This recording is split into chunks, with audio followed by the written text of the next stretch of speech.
Hey, it's John Hope Bryant. So a lot of folks have been asking me, like, what do you do in these tough times, these challenging times where, for a young generation that is 20 years old, maybe even 30 years old, they've never experienced moments like this where things were not relatively assured. You put money in the stock market, it gives you a return. You buy real estate, it goes up in value. You don't like your employer, you go work someplace else. They've never experienced the turbulence that's going on now, and this is the real world. And I'm going to help you understand what to do in challenging times when you're being run out of town, when you go through things, you've been through things, you used to hustle. My motto is, when you're being run out of town, get in front of the crowd and make like a parade. That rainbows only follow storms. You heard me say that before. You cannot have a rainbow without a storm first, right? Okay. So you cannot grow without legitimate suffering. That's biblical, by the way. So let's get into this. This is not investment advice, by the way. I want you to go to Operation Hope, to one of my Hope Financial coaches. We're almost have 200 locations now across the country. We're embedded in bank branches. We're embedded in major corporations, employers. Every week, a new office opens somewhere. I want you to go there and to experience Hope Financial coaching yourself, direct and in person with one of my people. We're going to let you make the right decision. We're just going to help you make the right decision, or help you make decisions and the right one for you. Okay, the stock market. I'm going to read something from somebody I trust who said something to me. I want to share it with you because it summarizes something that I've said to you as my own investment philosophy. I buy and release. I buy something I believe in. I release my mental connection to, obsession with it, and I just hold it. I don't flip. I don't do all this fancy stuff. And while I had my own reasons for this, and it's worked for me, by the way, there's now a scientific reason why you should do that. I'm going to just read from this chart. If you invested $1,000 in the S&P 500 in 1970, your total return, S&P 500 is a index of some of the best stocks, some of the best companies in the world and their stocks. Total return would have been $138,908. So if you invested $1,000 in 1970s, you would be worth $138,908. You did nothing else today. Okay, really important. Okay,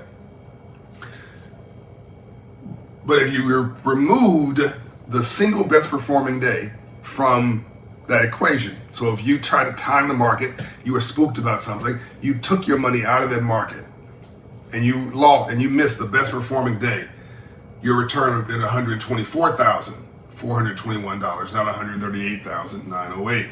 Gets better. If you remove the 5 best performing days, so you try to time the market, something spooked you, you left the market, you would have your return would have been $90,000 and change. So, 40% off your return. If you remove the best performing 15 days, again, you decide to sit out because things were strange out there, your return would have been $52,000. So, almost a third of the overall return, or about a third of the overall return.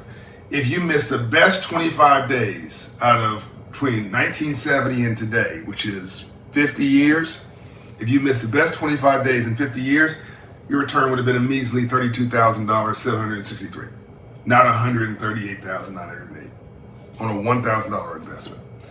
The chart shows the opportunity cost of attempting to time the market.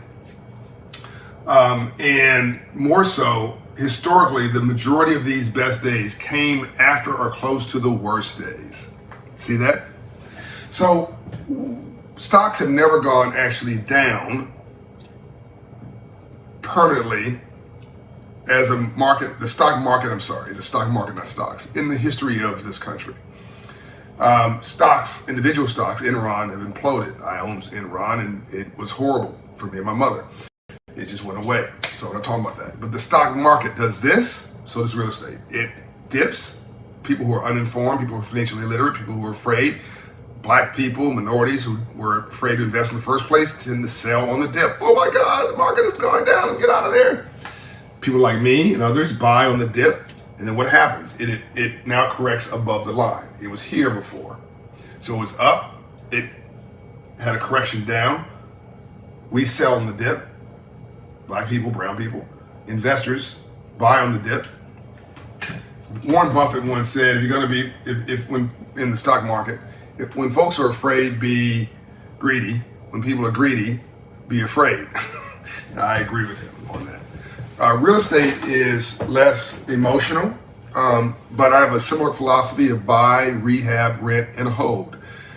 Buy something that needs some work, rehab it, rent it, and hold it in an underserved market, because the inner city in France is called Paris. An inner city in the UK is called London, right? And we tend to walk away from these communities.